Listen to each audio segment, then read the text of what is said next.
Vision du 2 juin 1944, premier vendredi du mois. Hier soir, j'ai voulu faire l'heure d'adoration nocturne, mais ce me fut impossible.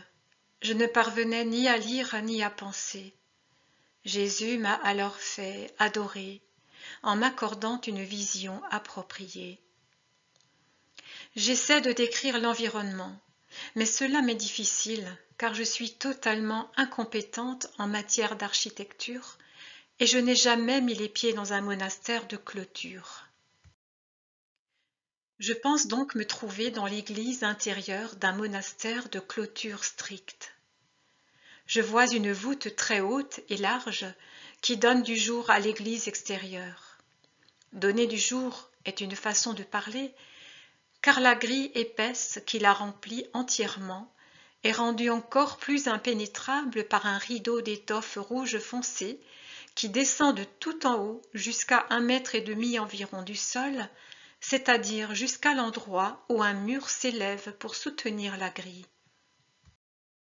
Au centre, il s'y trouve une espèce de fenêtre, plus exactement une partie mobile de la grille qui tourne comme une porte sur ses gonds. Elle n'a pas de rideau rouge et laisse voir, à travers ses mailles, le tabernacle qui se trouve dans l'église extérieure. Les sœurs peuvent ainsi adorer et, je crois, recevoir la communion en s'agenouillant sur le banc qui sert de balustrade devant la petite fenêtre. Il est surélevé sur une estrade haute de 3 marches pour arriver plus commodément à la hauteur de la fenêtre. On ne voit rien de l'église extérieure excepté le tabernacle. Peut-être les chœurs des monastères sont-ils ainsi faits. La lumière est faible. C'est une lumière crépusculaire qui tombe des fenêtres hautes et étroites. Je pense que ce doit être le soir ou l'aube, car il y a très peu de jour. Le chœur, je l'appelle comme cela, mais je ne sais si c'est le terme exact, est vide. Il ne s'y trouve que les stalles des sœurs et le banc devant la grille.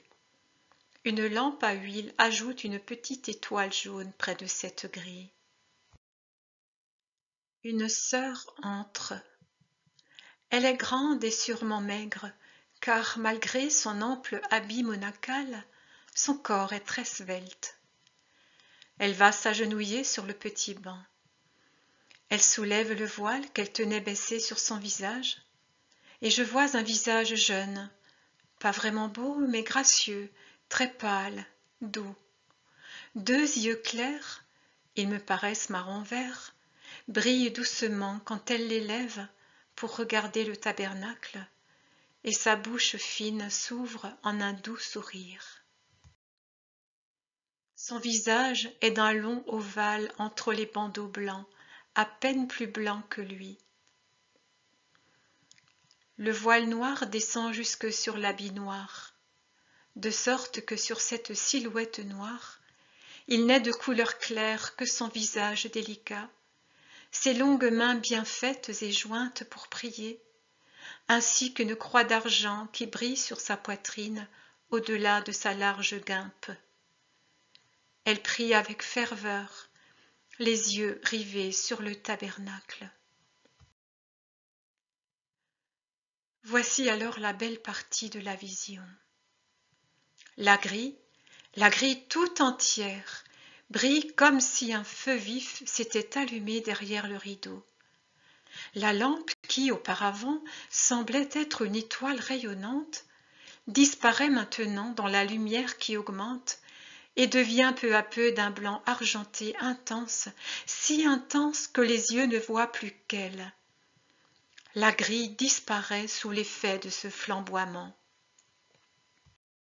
Dans cet éclat, Jésus apparaît, debout, revêtu de son vêtement blanc et de son manteau rouge, souriant, très beau.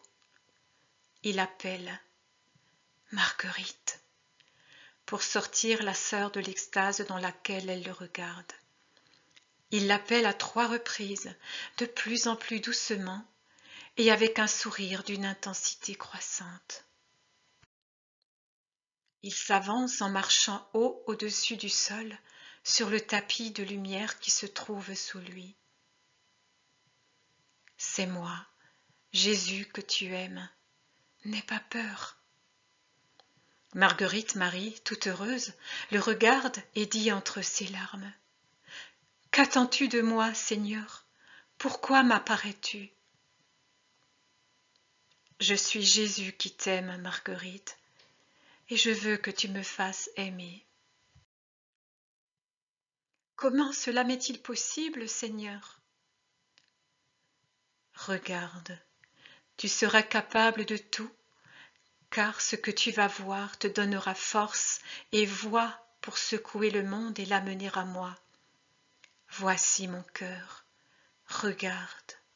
C'est le cœur qui a tant aimé les hommes en désirant en être aimé. Mais il n'est pas aimé.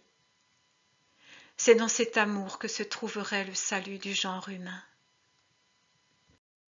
Marguerite, dis au monde que je veux que mon cœur soit aimé.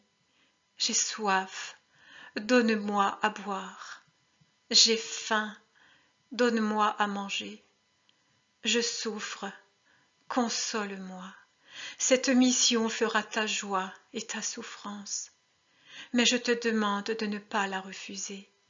Viens, viens à moi, approche-toi de moi, embrasse mon cœur, tu n'auras plus peur de rien. Marguerite Marie, en extase, se lève et marche vers Jésus. La grande lumière fait paraître son visage encore plus pâle. Elle se prosterne aux pieds de Jésus. Mais il la relève, puis, tout en la soutenant de la main gauche, il écarte son vêtement sur son cœur et on dirait que, avec son vêtement, la chair s'ouvre elle aussi. Alors le cœur divin apparaît, vivant. Il bat entre des torrents de lumière qui embrasent le pauvre cœur et rendent le corps humain de la disciple bien-aimée resplendissant comme un corps déjà spiritualisé. Jésus l'incline vers lui, puis, avec une violence amoureuse, il lui porte le visage à la hauteur de son cœur et le serre contre lui. Il soutient Marguerite Marie en extase, qui sinon tomberait de joie, et il la soutient encore quand il l'écarte de lui, avec douceur. Il la ramène alors au sol, car Marguerite Marie a marché sur la traînée de lumière pour aller vers Jésus, et ne la lâche pas avant de la voir en sûreté à sa place. Il dit alors: Je reviendrai te dire mes volontés. Aime-moi toujours plus, va en paix. La lumière l'absorbe comme un nuage, puis s'atténue progressivement pour disparaître enfin. Désormais, seule la petite étoile jaune de la lampe luit dans l'obscurité du cœur. Voilà ce que j'ai vu. Jésus me dit alors: Tu as fait l'adoration du jeudi, vigile du premier vendredi. Que veux-tu de mieux? Il sourit et me quitte,